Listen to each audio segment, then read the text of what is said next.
Acha tujivunie neema ya Mungu, na wewe vile vile lazima ujivunie neema ya Mungu. Na kujivunia neema ya Mungu, leo hii tunawaletea somo letu linalopatikana katika wimbo ulio bora, sura yake ya 5 na vesi yake ya 16. Tusiruhusu sauti zetu kupoteza. Tunaingia katika awamu au sehemu ya pili. Uzuri wa mtu sio kuwa na sura nzuri. Uzuri wa mtu sio kuwa na mavazi ya thamani.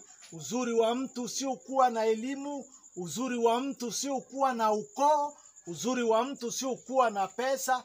Bali uzuri wa mtu ni maneno mazuri, ni maneno matamu, ni maneno bora, ni maneno muhimu.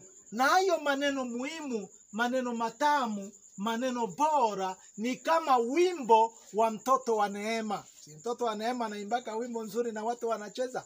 Jina la Bwana libarikiwe. Maneno mazuri ni kama wimbo wa Kibusile. Jina la Bwana libarikiwe. Ni kama wimbo wa James. Si watu wanafurahia na watu wanapiga vigeregere? Maneno muhimu, maneno bora, maneno matamu, maneno mazuri, hiyo inasababisha mwanadamu kuonekana kwamba mtu mzuri. Jina la Bwana libarikiwe. Wale ambao wanaoa, msiangalie sura, lazima muangalie nini? Muangalie tabia na muangalie matendo mazuri, na hiyo utaishi na mke wako. Na katika somo letu la tusiruhusu sauti zetu kupoteza, katika awamu ya pili, jambo la kwanza, tunapoteza sauti zile laini za upendo. Unajua kuna sauti laini ya upendo. Unajua wakati Mungu alipokaa huko mbinguni akasema ni mtume nani? Yesu akasema kwamba mimi hapa niko. Ilikuwa ni sauti laini ya upendo kuja hapa duniani ili kuja kuokoa wewe na mimi. Jina la Bwana libarikiwe. Upendo ni kitu muhimu katika hali ya mwanadamu au tabia ya mwanadamu au maisha ya mwanadamu. Upendo. Lakini leo hii tunakuwa na sauti kali. Tunakuwa na sauti la ugaidi. Tunakuwa na sauti ya chuki. Tunakuwa na sauti ya unafiki. Tunakuwa na sauti ya tusi. Tuchukue mfano wa kahaba Rahabu. Kahaba Rahabu alipokea wapelelezi wawili. Hakuwajua kama wanatoka wapi, lakini alijua kwamba wao ni Waisraeli. Lakini unajua kahaba ni mtu mwenye iko na upendo. Kahaba hana ubaguzi, kahaba hana chuki, kahaba hana fitina. Kahaba ni mtu mwenye anakaribisha mtu. Kahaba anakaribisha wewe uwe mchawi, kahaba anakaribisha wewe uwe mlozi, kahaba anakaribisha wewe uwe jambazi, kahaba anakaribisha sijue wewe uwe mtu mbaya. Yeye kahaba anakaribisha kwa sababu ana moyo wa upendo. Na ndio maana Yesu alisema kwamba makahaba wanaweza wakatangulia watu. Jina la Bwana libarikiwe. Kwa sababu aliona ndani ya moyo wa makahaba wanajaa na upendo. Hawajali, hawana fitina, hawana wivu, hawana chuki. Jina la Bwana libarikiwe. Kwa hiyo kahaba Rahabu alikaribisha wapelelezi kabisa, na akawachunga vizuri, akawahifadhi vizuri, na wakafanya mapatano, wakafanya agano, na akawaelekeza na wakaenda. Na kweli kweli hiyo mapatano kweli wana wa Israeli walitimiza. Kwa hiyo mtu aliyekuwa na upendo anaweka ndani ya moyo, ni kama muhuri. Unajua unapoandika barua na hujakamilisha na muhuri, hiyo barua haijakamilika. Kwa hiyo mtu anapokuwa na upendo, anapokuwa na lugha ya laini ya upendo, lazima inatokana na moyo, ni kama muhuri. Jina la Bwana libarikiwe. Tunaposoma wimbo ulio bora, sura yake ya 8 na vesi yake ya 6, Yoshua sura yake ya 2 na vesi yake ya 6 mpaka kuendelea. Jambo letu la kwanza, tunapoteza sauti zile laini za upendo. Watu tena wana upendo, familia ina upendo, ndoa hazina upendo. Watu wanaanza kukaa katika ndoa sababu mimi nimezaa, nimeolewa, baba yangu hawezi kurudisha mali. Unaona? Lakini mtu mwenye anakaa kwa ndoa ya upendo, hajali umaskini, hajali utajiri. Jina la Bwana libarikiwe. Hiyo ni jambo letu la kwanza katika tusiruhusu sauti zetu kupoteza. Jambo letu la pili, tunapoteza sauti zile laini za huruma. Watu tena wana huruma katika ulimwengu, na ndio maana wanauana kabisa bila huruma. Wanauana bila upendo kabisa. Hakuna kuangalia huyu ni mtoto, huyu ni mzee, huyu ni kijana, huyu ni mama. Hakuna. Uhalifu umetawala katika ulimwengu kwa sababu ya faida binafsi. Jina la Bwana libarikiwe. Ona gisi Wakongomani wanavyouana, ona gisi Wakongomani wanavyoteseka, wanabakwa, wananyanganywa vito, wanauawa. Njaa inatesa Wakongomani, na hakuna hata nchi ambayo inawatetea, hakuna hata Umoja wa Mataifa inawatetea, hakuna hata ulimwengu inawatetea. Ingekuwa watu wana upendo na watu wana huruma, yawezekana Afrika yote ingesimama ni ingefanya maandamano kwa sababu ya Wakongomani. Lakini kwa sababu hatuna upendo, wapi? Hakuna kitu. Jina la Bwana libarikiwe. Huruma ni kitu muhimu sana, lakini tunapoteza upendo, tunapoteza huruma. Tuchukue mfano wa Daudi na mwanaye Absalom. Absalom ni mtoto wa Daudi, na kweli Absalom aliinuka ili amshambulie nani? Babaye Daudi. Lakini kwa sababu Daudi alikuwa na sauti laini ya huruma, alimuonea mtoto wake Absalom. Unajua, Daudi alikuwa mwanaume, alikuwa mtu wa nguvu, alikuwa mtu wa kivita. Asingeruhusu hata dakika 5 au 10 kwa mwanaye Absalom kama hajamuua. Lakini kwa sababu ya huruma anakimbia, anapeleka huko, na kweli kweli alithibitisha kwamba yeye ni mtu wa huruma.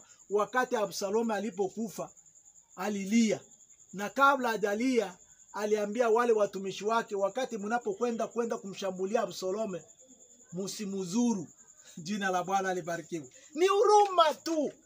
Lakini leo hii watu wanapoteza huruma. Tuchukue mfano wa mtoto mpotevu. Mtoto mpotevu alipewa mali na babaye, akaenda katawanya, na wakati kule alipoona mambo mazito yanamjia, mambo magumu yanamjia, taabu na shida yanamjia, mauti yanaanza kumsogelea, aliamua ndani ya moyo wake, acha niende kwa baba. Na wakati alipokwenda kwa baba, yeye baba kumwangalia kwa mbali, alikimbia mbio akaenda kumkumbatia.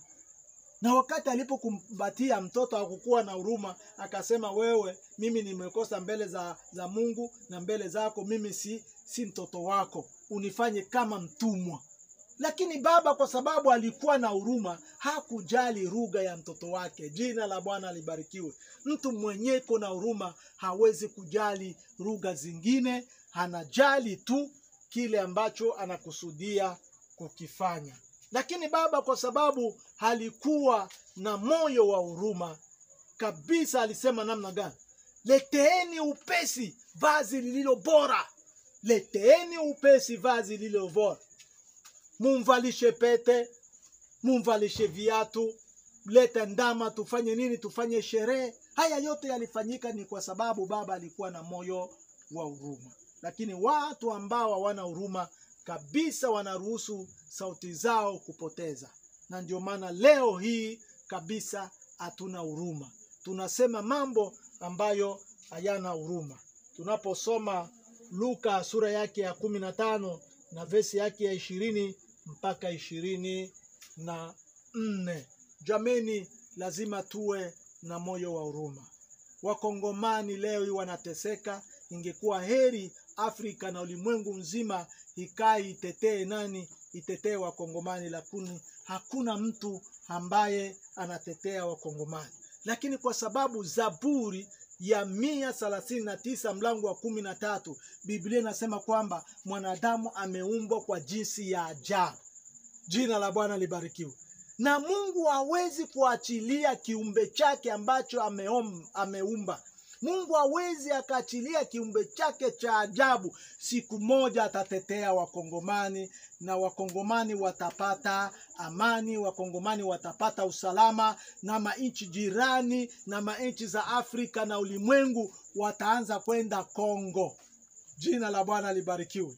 Hiyo ni jambo letu la pili. Na jambo letu la tatu, tunapoteza sauti zile laini za fadhili au usaidizi. Leo hii kabisa ulimwengu unasaidia tu wale ambao wanafanya vikao vya uhalifu, vikao vya ufisadi, vikao vya mauaji. Utakuta mabajeti, utakuta huko Kongo na sehemu zingine watu wako msituni wanapewa pesa kaza wa kaza ili kufanya tu uhalifu. Lakini wewe ukichukua maneno mazuri hauwezi kupata support. Vikao vya mambo potovu vinapata nini? Support. Tuchukue mfano wa mfalme Herode. Mfalme Herode wakati aliposikia kwamba Yesu anataka kuzaliwa, mfalme atazaliwa, hakujiuliza kwanza ni mfalme gani, lakini aliinuka akasema kutazaliwa mwingine mfalme. Unaona? Kutazaliwa mwingine mfalme. Sasa moyo wa usaidizi hakuna. Jina la Bwana libarikiwe. Mpaka kafikia kuangamiza watoto wa miaka 0 mpaka miaka 2. Sasa tunaposoma Mathayo sura yake ya 2:1 mpaka kuendelea, lakini wamajuzi waliposikia kwamba kuna mtoto amezaliwa, walikuja na zawadi. Jina la Bwana libarikiwe. Walikuja na zawadi, lakini mfalme Herode alizingatia moyoni mwake kusaidia mauaji. Lakini wamajuzi walikuja kusaidia mtoto aliyezaliwa na mamaye na babaye. Jina la Bwana libarikiwe. Leo hii kabisa hatuna tena sauti zile laini za usaidizi au za kuhifadhi. Hakuna tena. Wengi wamefanyiziwa mema hapa kambini, lakini mpaka sasa hivi wanapotea. Lakini tunajua Mungu ni mwema, atafanya miujiza. Hiyo ni jambo letu la tatu. Na jambo letu la 4 mwisho, Yesu uliye juu ya yote. Lazima ukumbuke kitu. Macho yetu yanasahau mwanga mzuri. Jambo letu la 4, wengi ambao wanadamu kabisa wanaruhusu sauti zao kupoteza. Tunapoteza, macho yetu yanapoteza sauti au mwangaza mzuri. Tunapoteza mwangaza mzuri. Tunaposoma Wakorintho wa kwanza sura yake ya 11 na vesi yake ya 16. Katika mambo ya dini au katika Ukristo hakuna chuki, lakini leo chuki inakuwa, fitina inakuwa na mauaji inakuwa. Ni kwa sababu tunasahau mwanga mzuri. Na mwanga mzuri ni wakati ile siku ambao ulichumbia. Unajua wakati mimi nilichumbia, nilikuwa nikiazima manguo kwa wenzangu. Ninavaa manguo mazuri, ninaenda kuonekana kwa mke wangu. Kwa hiyo siku ya kuchumbia ni siku mzuri, lakini leo tunasahau. Jina la Bwana libarikiwe. Siku ya kuchumbia ule mke wako, wakati ulipochumbia mke wako, ni siku mzuri. Jina la Bwana libarikiwe. Ni siku mzuri ya kwanza kwa mtu, lakini leo tunasahau. Vile vile tunasahau siku ya harusi. Mimi nilifanya harusi tariki 4 mwezi wa 12 2021. Mwenye alinifungisha ndoa ni Bishop Edward. Anakaa huko Nairobi. Yeye alinifungisha ndoa. Na hiyo siku ilikuwa ni siku ya furaha. Ilikuwa ni siku ya furaha kabisa, siku ya kicheko. Lakini leo hii tunasahau siku ambao ulichumbia mke wako, siku ambao umefanya harusi na mke wako. Lakini sasa leo tunaachana. Na Malaki sura yake ya 2 vesi yake ya 16, Biblia inasema kwamba usikatae mke wako wa ujana.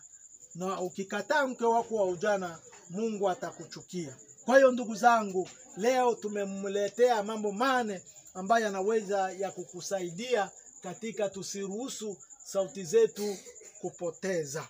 wengi kabisa wanapoteza marafiki, wanasema mabaya. Wengi hawana urafiki kwa sababu ya kusema mabaya. Leo hii wengi hawana usaidizi kwa sababu ya kusema mabaya. Leo hii wengi wanakuwa maadui kwa sababu ya kusema mabaya. Kwa hiyo usiruhusu sauti yako kupoteza. Biblia inasema katika Kolosai 4:6, maneno yetu yawe yanakolea munyu, na Mungu atubariki. Amen.